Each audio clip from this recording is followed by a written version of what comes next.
Once upon a time, in a village located on the slopes of Mount Lawu, there lived a husband and wife who lived there. Their names were Mr. Pasir and Mrs. Pasir. They lived simply without being blessed with a child. In their daily lives, Mr. Pasir went to the fields and Mrs. Pasir became a housewife. Once upon a time, Mr. Pasir was going to the fields to see the result of his fields. He found a very large egg. Hey, what kind of egg is this? Why is it so big? There's no way this egg is a chicken egg. Does this egg contain gold? Like in the folklore of chicken farmers. I will take it home and take care of it.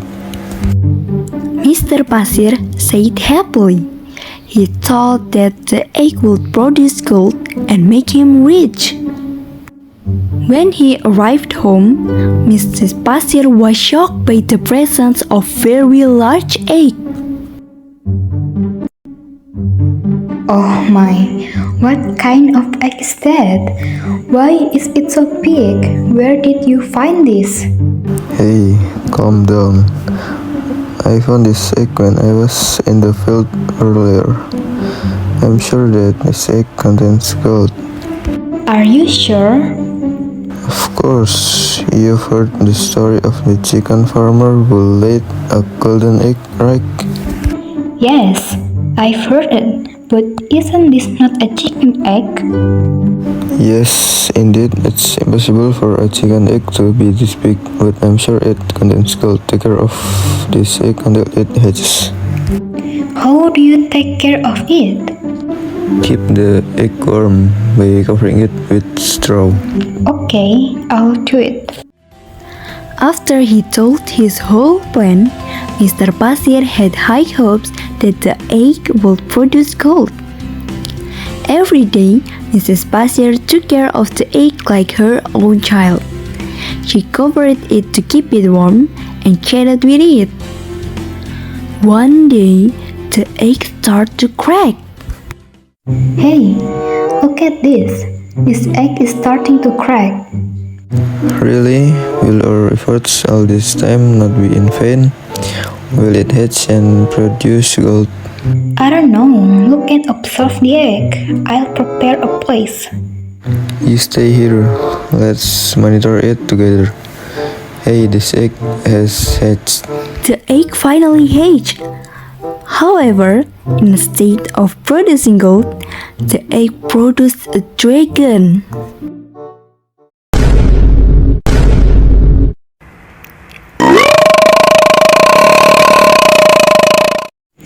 What's this?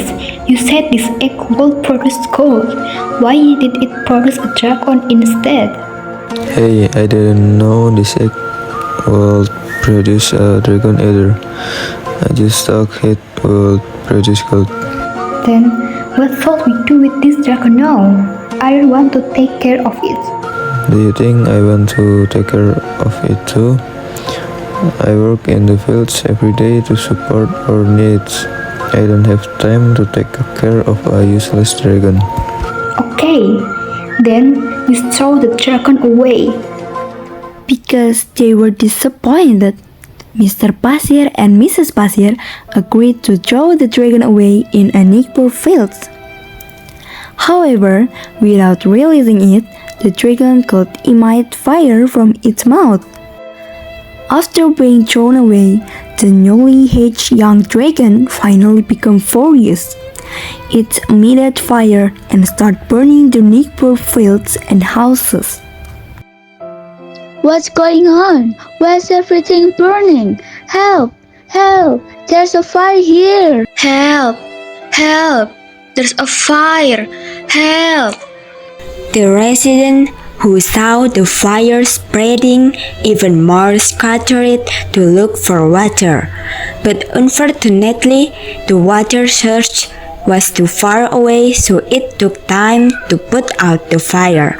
Mr. Pasir and Mrs. Pasir, who knew about this, immediately connected the fire department.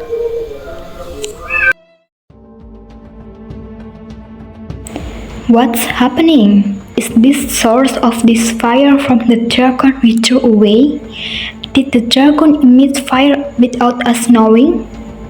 It is very certain that this fire came from the dragon we threw away, because dragons can emit fire. Oh no! Then what should we do? How can we put out this fire? The water source is also very far from here. I'll call the fire department to put out the fire. I'm sure they'll arrive soon.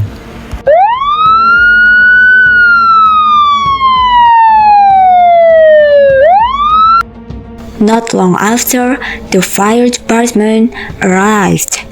The villagers and firefighters continued to try to extinguish the fires and houses of the villagers, but the fire would not go out. What should we do now? The fire has spread widely and we continue to have difficulty extinguishing it. We have been trying to extinguish the fire for house, but there has been no result at all. Should we let our village burn to the ground? No, I'm sure we can do it. Let's try to extinguishing it again. When the villagers and firefighters tried to extinguish the fire, Mr. Pasir and Mrs. Pasir ran away into the forest in the middle of the village. They were but afraid of being arrested for causing a riot in the village. What now? What should we do? Almost the entire village was destroyed by the fire because the dragon. I don't know either. Now we have to hide first so we don't get caught. Unexpectedly, it turned out that the dragon was also hiding in the forest. The dragon then found Mr. Pasir and Mrs. Pasir because he was still resentful because he had been thrown out. The dragon finally wrapped itself around Mr. Pasir and Mrs. Pasir. What is this? This is the dragon we threw out. He must be very angry because we threw him away. Okay, we feel very guilty for throwing you away. I want to apologize to you. I know that I was wrong for throwing you away instead of taking care of you. Because the dragon was angry, he created a vortex in the forest. The vortex began to release a lot of water.